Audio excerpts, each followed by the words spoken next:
দেশ, এই দেশের মাটি, মানুষই আমার সবকিছু।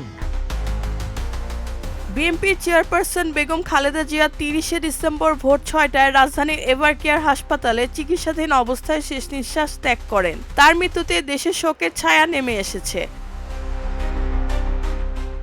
বিএনপির স্থায়ী কমিটির সদস্য সালাউদ্দিন আহমেদ জানিয়েছেন, আগামীকাল 31 ডিসেম্বর তার নামাজে জানাজা অনুষ্ঠিত হতে পারে, যা রাজধানীর মানিক মিয়া এভিনিউতে অনুষ্ঠিত হওয়ার সম্ভাবনা রয়েছে।